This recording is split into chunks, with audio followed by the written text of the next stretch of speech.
It seems to happen like clockwork. As soon as a warranty runs out, things break and they're no longer covered. When your car is in that situation, though, you could be staring down thousands of dollars in repair bills. CarShield begins where your warranty ends, with service plans that cover those expensive surprises. They pay your favorite mechanic or dealership directly, making the entire process fast and easy. Get a free quote by calling 800-416-6522 or visit carshield.com to get your free quote. It's usually easy to figure out how a criminal enters a crime scene, but in this case, it was far from clear. It looked like the killer vanished in thin air. And perhaps he had.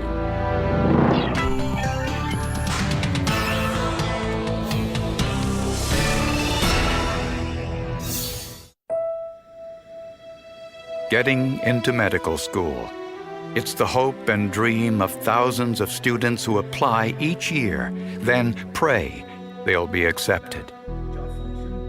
Michael Andrade was one of those hopefuls. He really wanted to be a doctor. He really wanted to help people.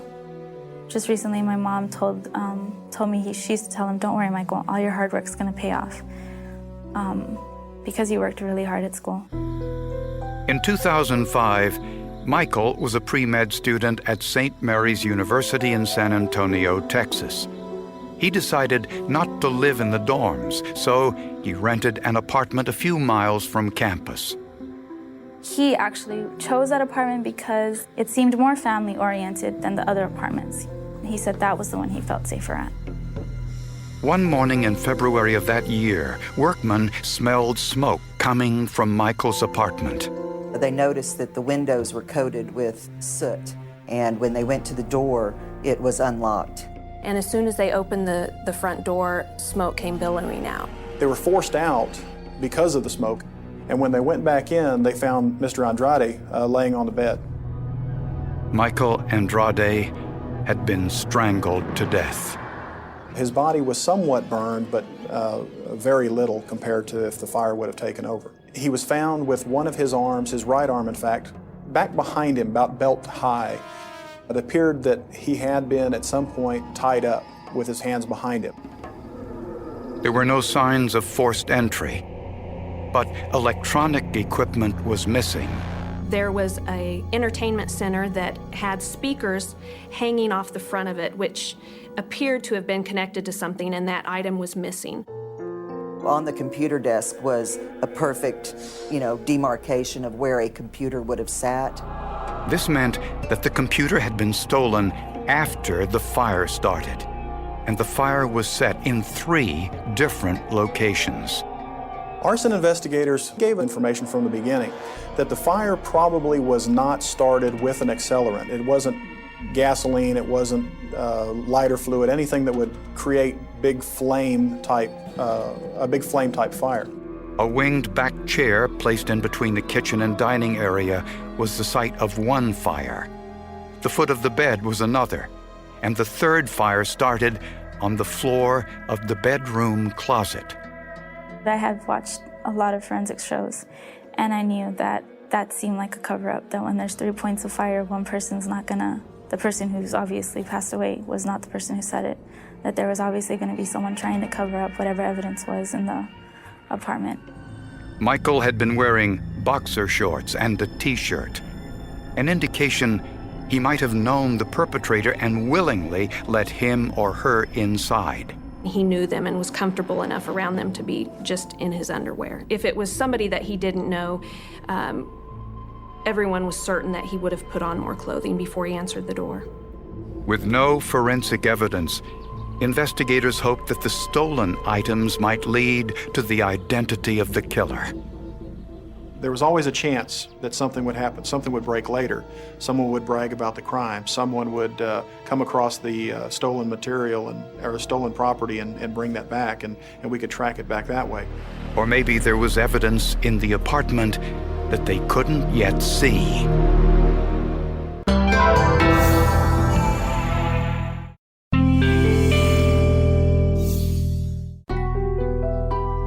At Michael Andrade's autopsy, the medical examiner confirmed what investigators already suspected. She did find that he had been murdered before the fire was set because there was no smoke in his lungs. The deposit of soot across the body indicated that he had actually died in that face-down position because the soot deposition was much more prominent across the back of the body. The cause of death was strangulation, with a piece of cloth ripped from the bedsheet. And Dr. Dana also found fiberglass insulation on the body. This was unusual since there was very little structural damage caused by the fire. The material deposited was there alone. There's a possibility that it had been deposited by the perpetrator when the deceased was strangled. It's unusual that you would see just the insulation material without this other debris, such as wood, burned wood, nails, screws that have come out, and even fixtures out of the ceiling. In their search for suspects, investigators couldn't find anyone who had a motive to kill Michael Andrade. He never had no enemies. I never seen him mad at anybody, upset about anything. It's a person that you don't even think anybody would have anything against them. So I had no idea. Investigators discovered one person who was apparently angry with him, his longtime girlfriend, a fellow student, 22-year-old Lily Macias. I do remember quite a few fights between the two of them where he'd be very upset, either hurt or mad at her. I don't know exactly what would happen. It was just they would have problems, and you could tell. Investigators found a voicemail from Lily to Michael left at 8:30 that morning. She had left a message on Michael's cell phone indicating that they were having problems and that she was done with their relationship. Was it possible that Lily went to Michael's apartment afterwards and there was an altercation? At that point, combined with the fact that it seemed like Michael may have known the person who did this to him, she was initially a suspect. But Lily had an alibi.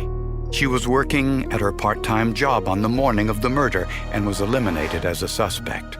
She was very forthcoming. She was willing to give us a statement, willing to allow us search of her apartment, willing to allow us a search of her vehicle. Michael's sister, Stephanie, provided the first solid lead.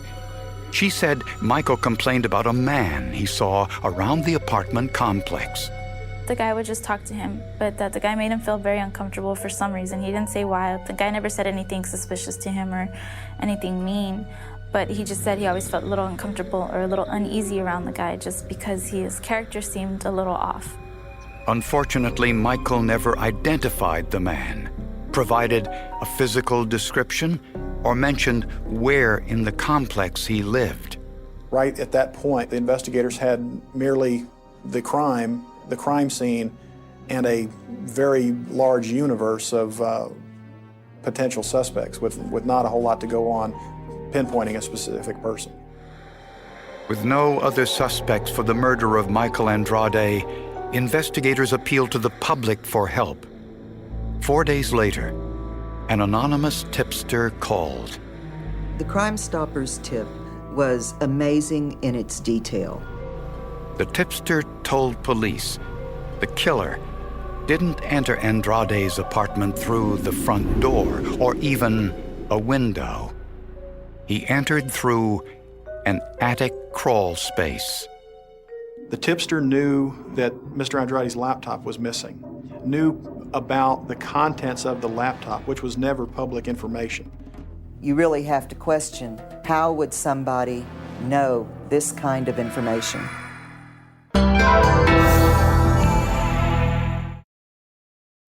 This program is brought to you by Generation Why, a podcast from Wondery. Imagine you have two friends who are obsessed with stories of crime, murder, and unsolved mysteries. That is Generation Why, a podcast where hosts Aaron and Justin explore theories, dive into forensic evidence, and share their opinions.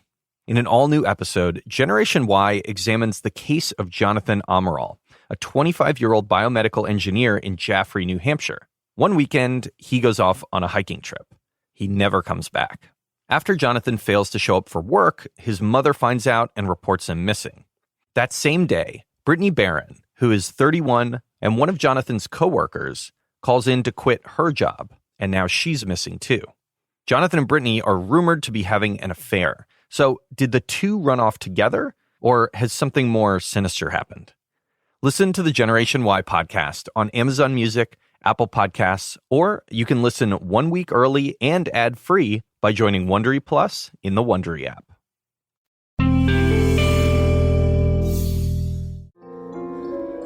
Investigators got an anonymous tip in the Michael Andrade murder investigation that the killer entered Michael's apartment through a crawl space in the attic. Sure enough, investigators found a paneled opening to the attic in the ceiling of Michael's bedroom closet. When investigators checked it out, they discovered that someone could access other apartments through the crawl space. The insulation was only matted between Michael's apartment and apartment number 1002. None of the insulation above any of the other apartments had been disturbed. The only apartment that had been disturbed was Michael Andrade's apartment. The tenant of apartment 1002 was 23-year-old Maria Solis, a single mother who lived there with her 3-year-old son.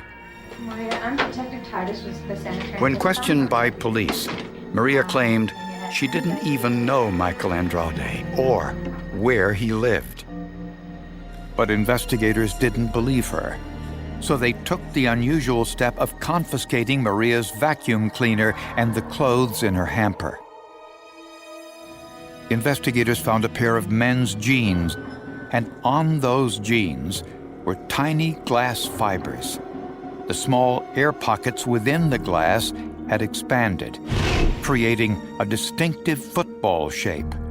This was fiberglass insulation that had been in or near a fire. The evidence was not destroyed, it was simply charred. This gave it unique properties, something that I can compare back to with any standards that were found at the scene. The charred insulation on these jeans was consistent with the charred insulation found on Michael Andrade's body. The insulation was unique. It was burnt insulation. So it wasn't a situation where the person could say, I'd been working at a construction site, that's how I got this insulation on my clothing. Wrapped around the spool of the vacuum cleaner, investigators found highly distinctive thread. Black polyester fibers were wrapped around cotton fibers, then colored with an unusual combination of dyes. This thread was consistent with thread found around Michael's neck. It matched his bed sheet, which had been torn and used as a ligature. Microscopically, it was the pattern that the threads had that were able to give me that distinguishing or that unique appearance that associated with the bedding material. Also in Maria's apartment, investigators found a video camera and keys to a Ford truck. The video contained images of Michael Andrade's family, proof that the camera was Michael's, and the car keys were Michael's too. Michael Andrade's truck was a Ford F-150, and these keys were Ford keys. Went down with the alarm remote on the set of keys and opened up his truck. Investigators confronted Maria Solis and wanted to know who owned the men's jeans found in her hamper. After she was threatened with prosecution, Maria Solis changed her story. She now admitted she had a roommate, 25-year-old Joe Luna. She met Luna over the internet and seemed to me to be desperate to be in a relationship with a man, and latched on to Joe Luna in what I believe was a very manipulative relationship. Maria claimed she knew nothing about Joe Luna's criminal past, that he had served 5 years in prison for carjacking and aggravated assault on a police officer. And Joe Luna was wanted for a series of home invasions that bore a marked similarity to the Michael Andrade case. He would break in cut bed sheet